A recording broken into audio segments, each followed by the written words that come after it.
Bienvenue sur Africa 24 dans cette nouvelle édition du QG Week-end au sommaire de l'actualité. L'Afrique du Sud célébrait ce 27 avril la journée de la liberté. Elle marque les premières élections démocratiques de l'histoire du pays, l'occasion de mettre en lumière les récents scandales de racisme dans la société sud-africaine. Le Nigeria devrait sortir de la récession d'ici fin juin 2017. C'est ce qu'annonce le gouverneur de la Banque centrale nigériane, Godwin Emefiele, et au Rwanda en vue des élections présidentielles de 2017. Le pays veut augmenter les dépenses gouvernementales de 7%, ce dans le cadre de l'exercice fiscal 2017-2018. Une Afrique du Sud, son racisme est-elle possible? Cette question a fait l'objet d'un débat d'experts au musée de l'apartheid de Johannesburg ce 27 avril. De récents scandales de racisme en Afrique du Sud relayés par les réseaux sociaux sont la preuve que le racisme est toujours une réalité dans la société sud-africaine. Clément Joël Soala. Les Sud-Africains s'interrogent sur le racisme toujours réel dans leur pays et les voies et moyens pour l'éradiquer. En effet, les scènes de racisme à la fois de populations blanches et noires persistent dans la nation arc-en-ciel. Des experts ont débattu sur la question le 27 avril 2017 au musée de l'apartheid à Johannesburg. C'était à l'occasion de la journée de la liberté qui commémore les premières élections post-apartheid.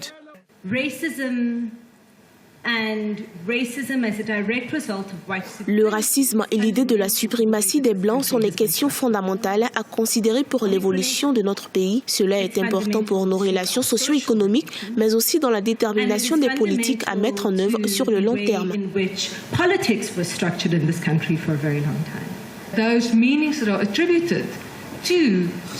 Le racisme et l'idée de suprématie de la race blanche ont des effets directs sur le système de notre pays. Cela contribue à une répartition inégale des ressources.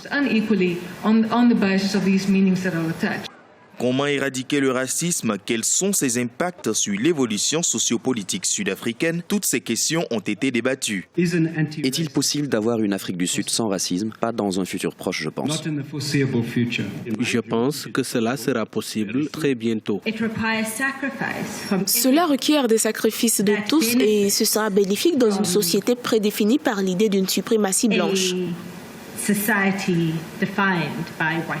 L'Afrique du Sud a beaucoup souffert du racisme et de ses répercussions sur la sphère sociopolitique et décisionnelle durant l'apartheid. Si cette page sombre de l'histoire est tournée, les Sud-Africains ne nient pas la persistance d'actes racistes qui gangrènent toujours leur société. Toujours en Afrique du Sud, le pays risque de célébrer sa fête du travail dans une atmosphère tendue. 4 syndicats, dont l'un des plus importants, la COSATU, ont en effet demandé au président Jacob Zuma à ce qu'il ne marche pas à leur côté lors des cérémonies.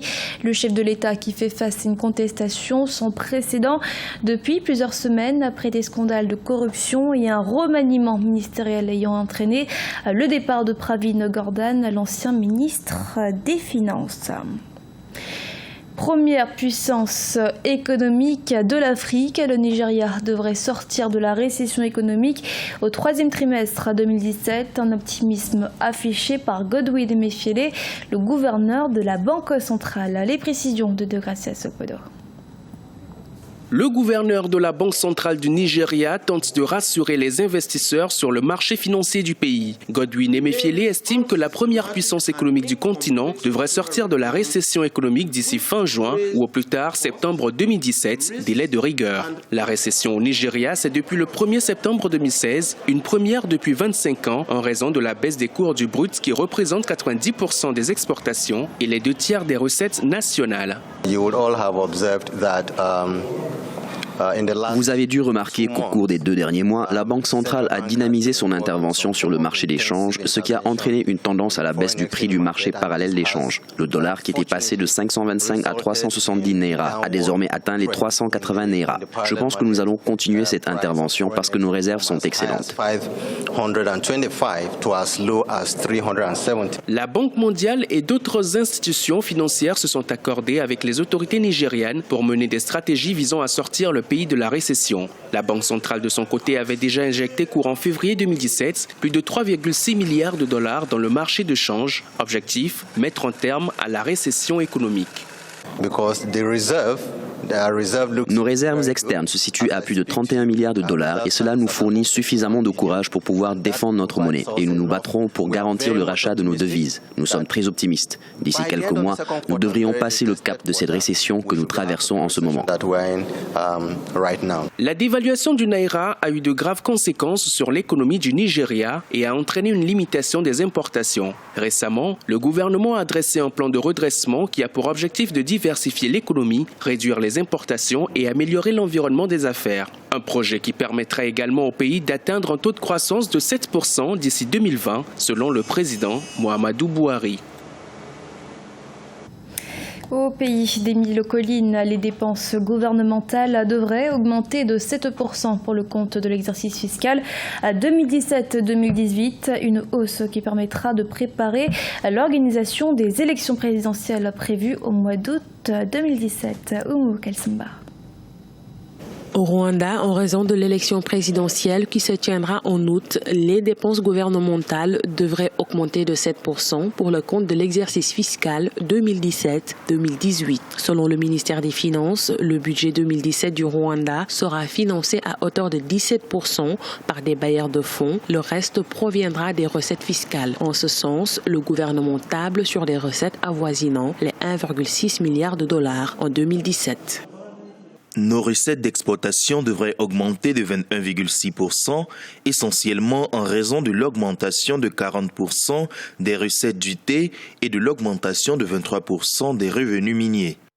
Après le génocide de 1994, le gouvernement rwandais a su rétablir la stabilité politique et économique du pays. Aujourd'hui, le pays des Mille Collines est cité parmi les économies les plus dynamiques du continent. Il ambitionne de devenir un pays à revenus intermédiaires d'ici 2020. Pour y parvenir, ses objectifs de développement à long terme sont définis dans sa stratégie intitulée Vision 2020.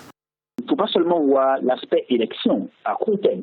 La levée ou l'augmentation des dépenses du gouvernement aussi s'accompagne avec une expansion, une propension à pouvoir créer de la richesse, à pouvoir organiser mieux la vie économique du pays. Donc, je vois l'angle, je vois l'augmentation des dépenses du gouvernement dans le sens d'abord, oui, des élections, mais aussi dans la perspective de pouvoir offrir plus de services de qualité, de pouvoir améliorer la gouvernance et, de manière générale, la vie Le Rwanda avait déjà atteint la plupart des objectifs du millénaire pour le développement à la fin de l'année 2015. La forte croissance économique a été accompagnée par une amélioration impressionnante des conditions de vie des populations. Une tendance que comptent maintenir les autorités en tablant sur des taux de croissance de 6,2% en 2017 et 6,8% en 2018. Depuis ce 24 avril, la ville de Saint-Louis au Sénégal vibre au rythme de la 25e édition de Saint-Louis Jazz, le plus grand festival de jazz d'Afrique. Et comme chaque année, de grosses pointures de la musique jazz prennent part à cet événement. C'est le cas notamment du musicien congolais Lokwa Kanza qui explique selon lui pourquoi Saint-Louis est une partie importante du retour du jazz vers l'Afrique. Deogracia Sopodo. Moment de retrouvailles, de célébration et d'échange avec le public, la 25e édition du Festival international de jazz de Saint-Louis se tient du 24 avril au 1er mai 2017. La belle ville du nord du Sénégal qui vibre chaque année au rythme de la musique jazz a enregistré pour cette édition plusieurs têtes d'affiche parmi lesquelles le chanteur, compositeur et guitariste congolais Lokwa Kanza. Le jazz quand même de son origine, c'est une musique qui est partie d'ici sous une autre forme, a été développée par les Américains, les Noirs américains et les autres. Et beaucoup d'artistes maintenant africains ont compris que c'est un chemin qui peut t'amener à une certaine excellence, à te donner un sens du travail au niveau musical. Je pense que c'est vraiment encouragé. Le Festival international du jazz reste l'un des événements phares de la ville de Saint-Louis qui mobilise depuis plus d'une vingtaine d'années des milliers de festivaliers et autres adeptes de ce genre musical. Ancienne capitale de l'Afrique occidentale française, Saint-Louis tente aujourd'hui encore de renouer avec son histoire, son hospitalité et surtout l'opportunité de son cadre pour célébrer la diversité culturelle. Par son histoire, je crois, Saint-Louis a a besoin qu'on refasse revivre son historique, tout ce qui a pu se passer ici. Et encore une fois, pour moi, un festival ou un moment de musique n'est pas un moment anodin. C'est un moment de vie où l'humain, dans sa course folle à l'argent, au matériel, peut se permettre ce petit luxe de se dire « je m'arrête un instant pour pouvoir partager des moments de vie ».